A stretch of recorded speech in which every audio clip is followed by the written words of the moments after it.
जी हाँ भैया, तो बहुत बहुत स्वागत है आप सभी का। आजकल राहुल गांधी जी भारत जोड़ो यात्रा पर बिजी हैं। पूरे देश में पैदल टहल टहल के जगह जगह अपने समर्थकों, कांग्रेस पार्टी के बड़े बड़े कद्दावर नेताओं से मिल रहे हैं। मोदी के कार्ड के रूप में विपक्ष में एक नया चेहरा बनकर उभरना चाहते हैं। अभी उभरेंगे कि नहीं? भारत जोड़ो यात्रा से कांग्रेस पार्टी को फायदा क्या होगा? क्या वाकई में कांग्रेस पार्टी को कुछ मिलेगा भी कि नहीं? अब ये तो आने वाला समय ही बताएगा। राहुल भैया की ये यात्रा तमिलनाडु के कन्याकुमारी से शुरू होकर श्रीनगर, जम्मू कश्मीर के श्रीनगर पर खत्म होनी है। अपने स्वर्गीय पिता स्वर्गीय श्री राजीव गांधी जी को ट्रिब्यूट देकर और स्वामी विवेकानंद जी को प्रणाम कर कर शुरू की है। ये यात्रा इनकी 12 प्रदेशों, देश के 12 राज्यों से होकर गुजरेगी। शुरुआत तमिलनाडु से किया इन्होंने।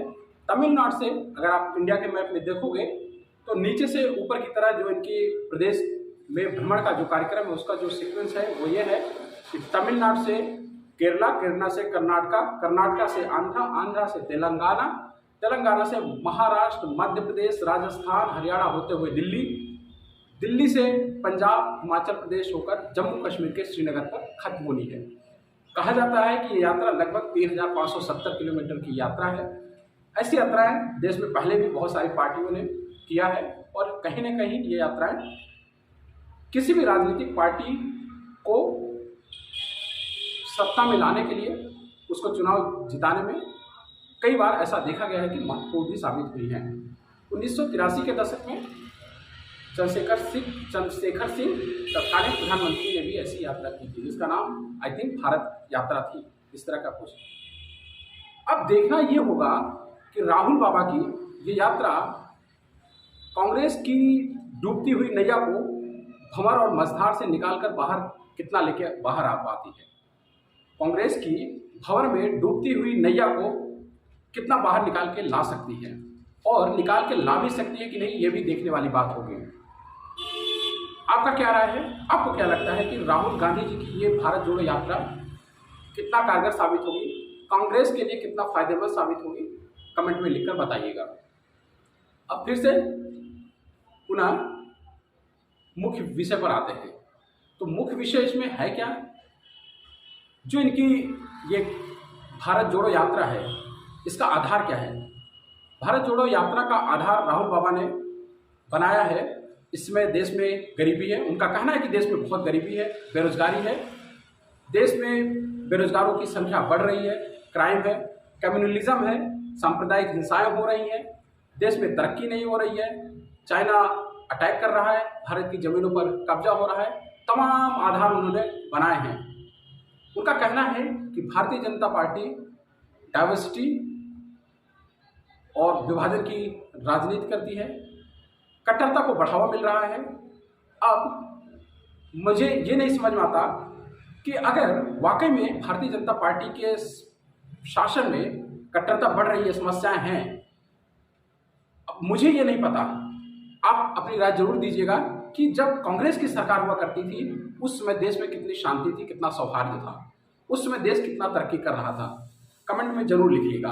आपकी जो भी राय है कमेंट में जरूर लिखिएगा। अब देखने वाली बात यह होगी कि भारत जोड़ो यात्रा का जो राहुल गांधी का जो टारगेट है, जिस चीज को ध्यान में रखकर ये भारत जोड़ो यात्रा राहुल गांधी बाबा कर रहे हैं, उसका फायदा उनको कितना मिलता है, देखने वाली बात ये होगी। हालांकि राहुल गांधी जी का कहना है कि नॉन पॉलिटिकल यात्रा है, तो मुझे ये नहीं समझ में आता है कि राहुल बाबा क्या है, वो तो आपको भी पता है। नेहरू गांधी खानदान के इकलौते वारिस, महान राजनेता, कांग्रेस पार्टी के लिए, कांग्रेस पार्टी का एक महान नेता, इस तरह का एक कद्दावर नेता गैर राजनीतिक यात्रा करे, मुझे बात गले से नीचे उतरती नहीं है। अगर ये गैर राजनीतिक यात्रा है तो मैं ये पूछना चाहता हूँ कि भारत जोड़ो यात्रा क्या अपने समोसे और पकौड़ी का प्रचार करने के लिए राहुल बाबा चलाए हैं या क्या करने के लिए चलाए हैं? बहरहाल ये उनका अपना व्यक्तिगत मामला है। इस यात्रा के बारे में सत्तारूढ़ पार्टी भारतीय जनता पार्टी भी कहीं ना कहीं मजे ले रही है। स्वाभाविक सी बात है, भारतीय जनता पार्टी के पैंट में भी आग लगना लाजमी है। कहीं ना कहीं अगर आप पिछले 1.5-2 सालों को ऑब्जर्व करें ध्यान से, तो कहीं ना कहीं राहुल गांधी की इमेज बेहतर हो रही है।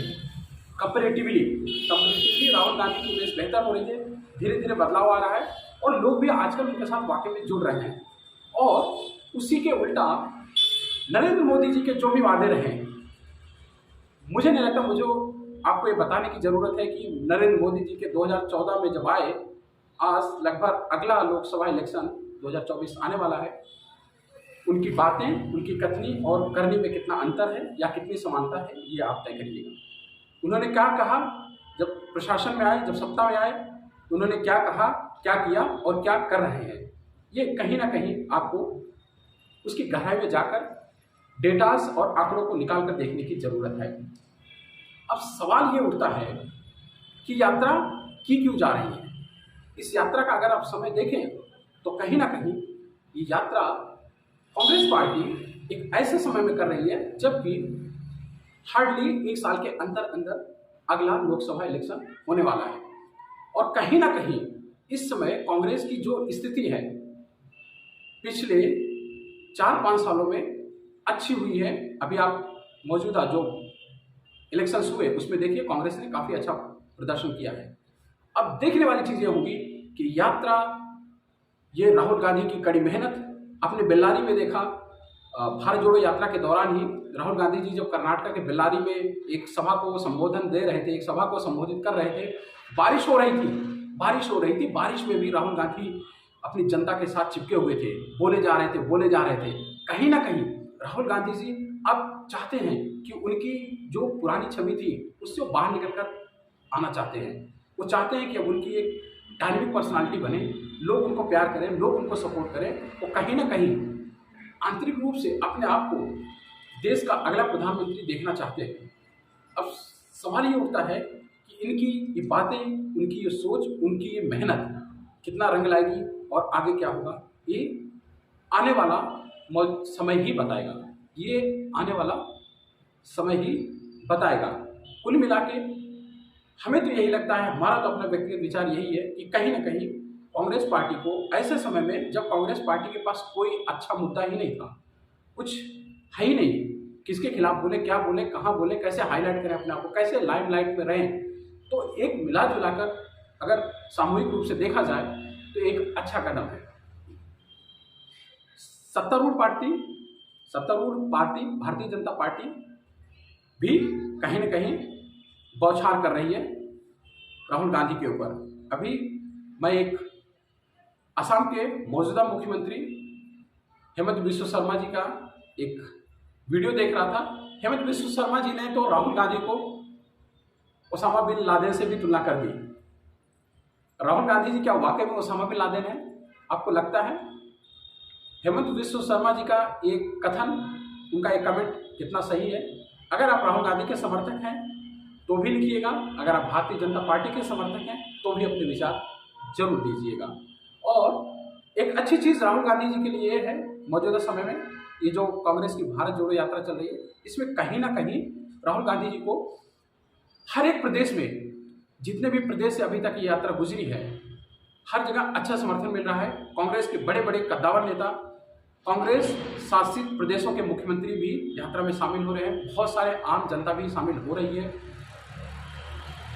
कर्नाटक के भूतपूर्व मुख्यमंत्री सिद्धरामैया जी की बात करें, राजस्थान के डिप्टी सीएम भूतपूर्व सचिन पायलट जी की बात करें, अशोक गहलोत की बात करें, कांग्रेस के जितने भी बड़े बड़े नेता हैं, आप कांग्रेस के मौजूदा अध्यक्ष मल्लिकार्जुन खड़गे की बात करें, वो भी इस यात्रा में बढ़ चढ़कर हिस्सा ले रहे हैं। अभी मैंने देखा थोड़े दिन पहले जब राहुल की भारत जोड़ो यात्रा उत्तर प्रदेश के गाजियाबाद में पहुंची, वहाँ फारूक अब्दुल्ला जी भी उसे गले लगकर उनका स्वागत किए। राहुल गांधी, प्रियंका गांधी साथ में थी, भाव विभोर हो गए, बहुत खुशी थे राहुल गांधी फारूक अब्दुल्ला को अपनी भारत जोड़ो यात्रा में देखकर। महमूदा मुफ्ती मोहम्मद सईद भी ये कह चुकी है वो भी इस यात्रा में जुड़ेंगी। अब देखते हैं आगे होता क्या है, और राहुल गांधी जी की ये मेहनत और उनकी ये भारत जोड़ो यात्रा कांग्रेस पार्टी के लिए, कांग्रेस के समर्थकों के लिए कितना फ़ायदेमंद, कितना शुभचिंतक साबित होती है, ये आने वाला वक्त ही बताएगा। That's all. Thank you. धन्यवाद।